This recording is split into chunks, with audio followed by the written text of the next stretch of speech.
सुप्रभात बच्चों।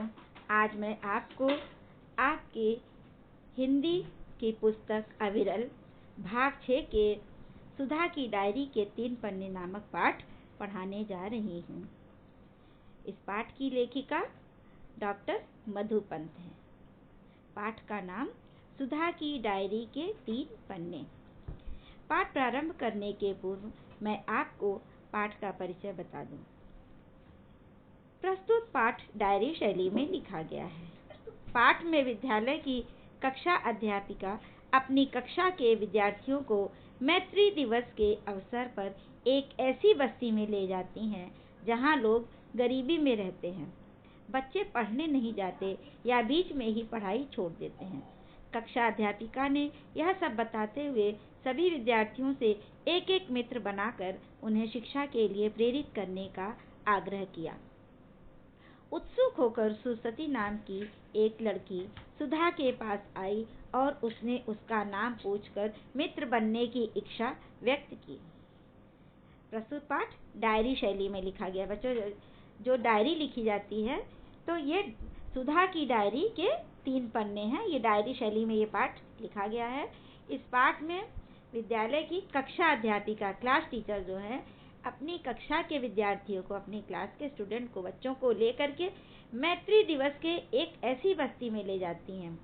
मैत्री दिवस के अवसर पर एक ऐसी बस्ती में ले जाती। मैत्री दिवस किसको कहते हैं? जिसको आप लोग बोलते हैं फ्रेंडशिप डे।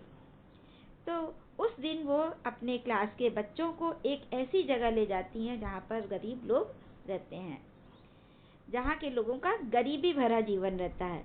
वो अपने क्लास के बच्चों को लेकर कक्षा अध्यापिका जाती हैं। बच्चे पढ़ने नहीं जाते या बीच में ही पढ़ाई छोड़ देते हैं। वो जिस स्थान पर बच्चों को लेकर के गई थी, गरीब बच्चों की बस्ती में, वो गरीब बच्चे पढ़ने नहीं जाते थे या तो पढ़ाई शुरू करते थे तो बीच में छोड़ देते थे। इसका कारण क्या था?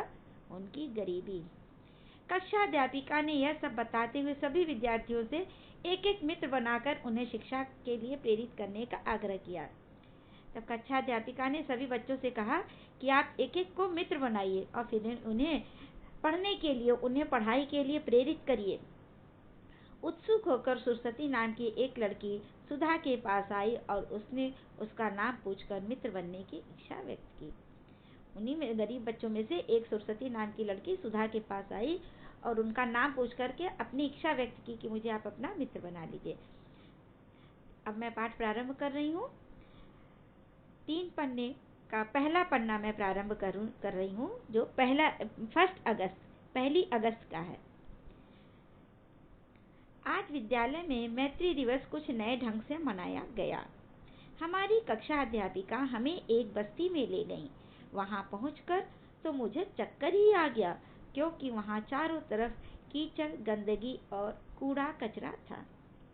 ये सुधा की डायरी का पहला पन्ना है, जो 1 अगस्त का है। उसने बताया कि मैत्री दिवस को कुछ अलग ढंग से मनाया गया। उस दिन हमारी कक्षा अध्यापिका हमें एक बस्ती में ले गई। वहाँ की गंदगी देख करके, कीचड़ को देख करके जैसे लगा कि चक्कर आ जाएगा। एक और कुछ बच्चे फटे पुराने कपड़े पहने हुए एक टूटी गेंद व लकड़ी का तख्ता लेकर क्रिकेट खेल रहे थे। सुधा ने बताया, अपनी डायरी में लिखा है कि जब मैं उस बस्ती में गई तो चारों तरफ कीचड़, गंदगी, कूड़ा कचरा भरा था और कुछ बच्चे फटे पुराने कपड़े पहने एक टूटी गेंद व लकड़ी का तख्ता लेकर क्रिकेट खेल रहे थे। क्योंकि उनके पास पहनने के लिए कपड़े नहीं थे और खेलने का उनका मन था, इसलिए टूटी हुई गेंद से एक लकड़ी का तख्ता लेकर क्रिकेट खेल रहे थे। कुछ लड़कियां अपने छोटे भाई बहनों को खिला रही थीं, कुछ घर साफ कर रही थी तो कुछ लकड़ी का चूल्हा जलाने की कोशिश में अपनी आंखों को धुएं में लाल कर बैठी थी। ये उस बस्ती का वर्णन है बच्चों, जहाँ गरीब बस्ती में लेकर के अध्यापिका गई थी। वहाँ का वर्णन करते हुए सुधा कह रही कि जब मैं वहाँ गई तो लड़के तो टूटी हुई गेंद से क्रिकेट खेल रहे थे और लड़कियाँ छोटे भाई बहनों को खिला रही थी। कोई घर साफ कर रहा था तो कोई लकड़ी का चूल्हा जलाने की कोशिश कर रहा था, क्योंकि चूल्हे से बहुत धुआं निकलता है, तो धुआं निकलता है, आँख में लगता है तो आँखें लाल हो जाती हैं। तो और कुछ बूढ़ी महिलाएं पानी के नल के पास अपने अपने बर्तनों की लाइन लगाए नगर पालिका के पानी के आने की बाट जो रही थी। और पानी, जो कुछ बूढ़ी महिलाएं थी वो नल के पास अपनी अपनी बाल्टी लेकर के खड़ी थी, लेकिन अभी पानी नहीं आया था। तो लाइन लगाई थी, अपने अपने बर्तनों को लेकर के लाइन लगा के पानी के आने का इंतजार कर रही थी। अजीब सा माहौल था, बिल्कुल दम घुटाने वाला। हमारी शिक्षिका ने एक लंबा सा भाषण दिया कि किस प्रकार हमारे जैसे कई बच्चे परिस्थितिवश स्कूल नहीं जा पाते।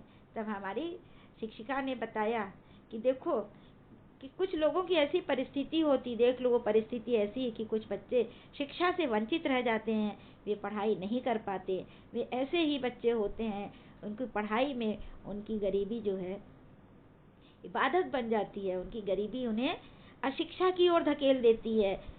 धन का अभाव, माँ बाप की स्वयं की अशिक्षा और उदासीनता इनकी शिक्षा में बाधा बन जाती है। अध्यापिका ने बताया कि धन का अभाव, पैसा नहीं है, और माँ बाप भी अशिक्षित हैं क्योंकि वो लोग भी पढ़े नहीं हैं, तो इसलिए वो अपने बच्चों को पढ़ा नहीं पाते हैं।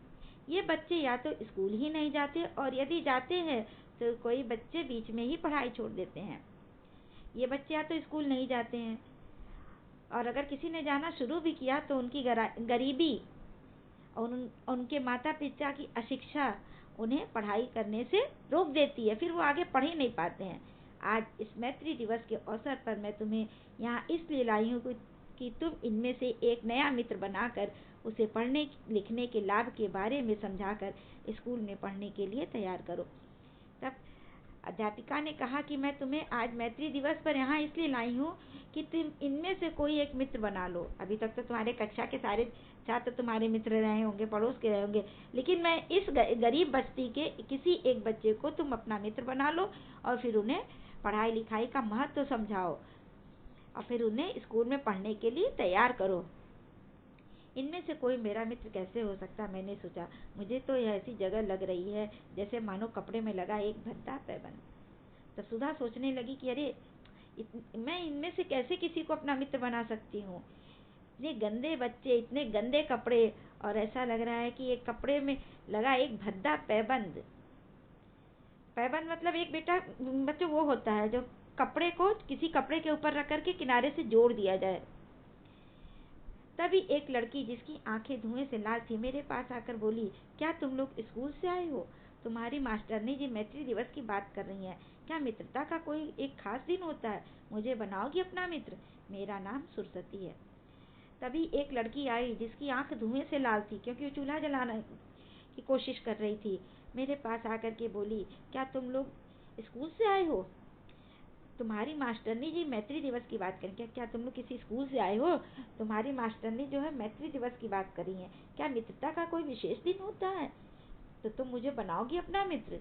और मेरा नाम सुरसती। उसने अपना नाम बताया कि मेरा नाम सुरसती है, क्या तुम मुझे अपना मित्र बनाओगे?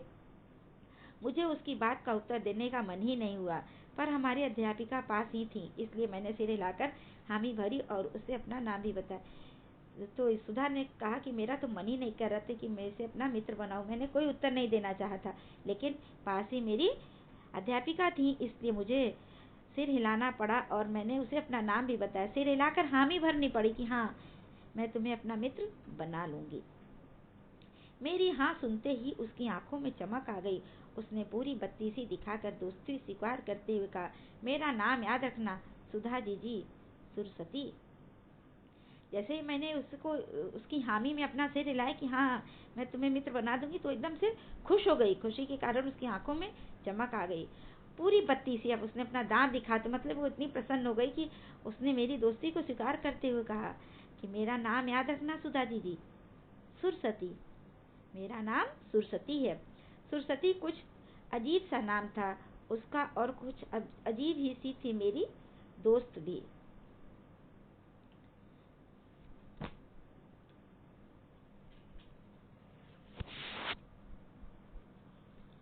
अब मैं आपको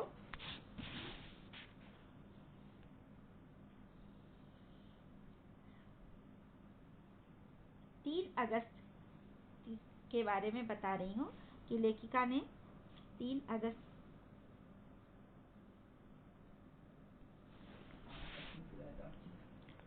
अब मैं आपको 3 अगस्त की की घटना बता रही हूँ। सुधा की डायरी का दूसरा पन्ना। अभी मैंने आपको बताया ना 3 पन्ने हैं। सुधा की डायरी के तो दूसरे पन्ने का 3 अगस्त की घटना बता रही हूँ कि आज एक अजीब सी घटना हुई।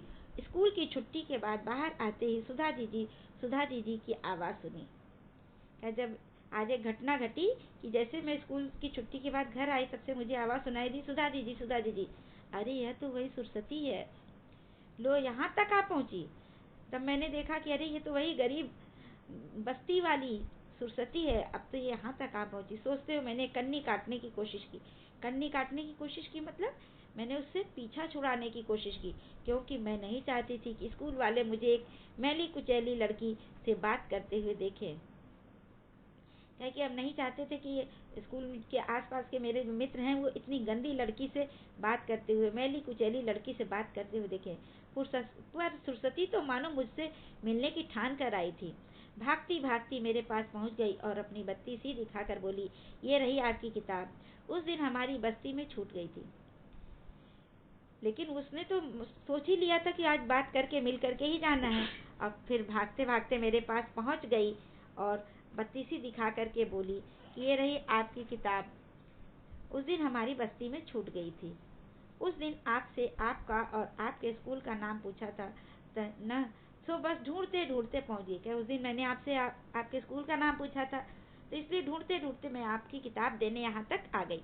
मैंने सोचा, अरे यह तो वही किताब है जिसे ढूंढ ढूंढ कर मैं पिछले 2 दिनों से परेशान हो रही थी। तब सुधा ने सोचा कि अरे ये तो वही किताब है जिसे मैं 2 दिनों से ढूंढ रही थी। जल्दी से हाथ बढ़ाकर मैंने किताब ले ली। साथ ही यह भी कोशिश की कि मेरा हाथ उसके हाथ से छू न जाए। और किताब लेते समय सुधा ने यह प्रयास किया, यह कोशिश की कि मेरा हाथ उस गंदी लड़की के हाथ से छू न जाए। किताब लेकर मैंने न चाहते हुए भी सरस्वती का धन्यवाद किया और बस की ओर भागने लगी। अरे हम तो दोस्ती की खातिर यहाँ तक पैदल चल कर आए, क्या आप जल्दी में हैं? सरस्वती ने पूछा।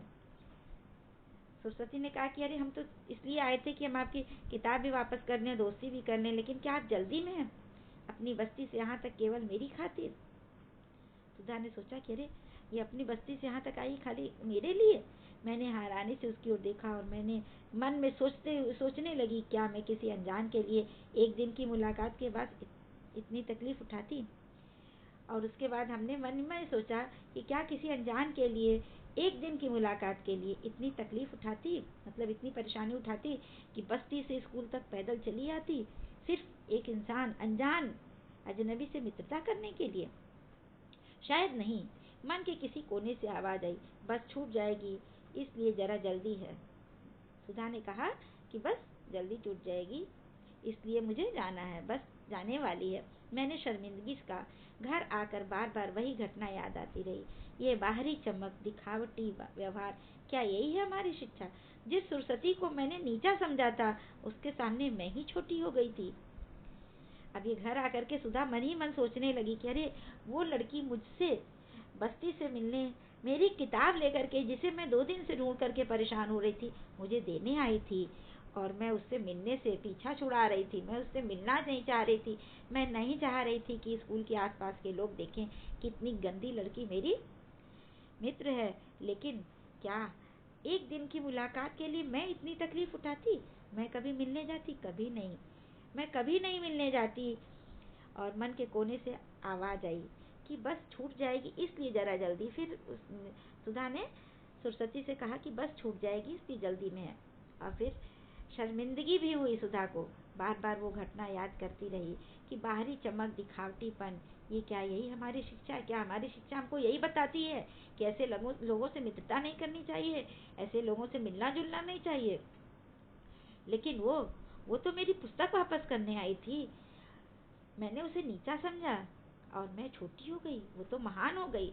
चलते चलते सरस्वती ने पास बनती एक इमारत की ओर इशारा करके बताया था, वहाँ मेरी अम्मा काम करती है, मैं फिर आऊंगी, शनिवार को आधी छुट्टी के समय आना। मैं भागते भागते चिल्लाई थी। तब उसने बताया, सरस्वती ने एक मकान को दिखाते हुए, इशारा करते हुए, कि मेरी माँ इसी जगह काम करती है और मैं फिर आऊंगी, तो शनिवार को आधी छुट्टी के समय आना।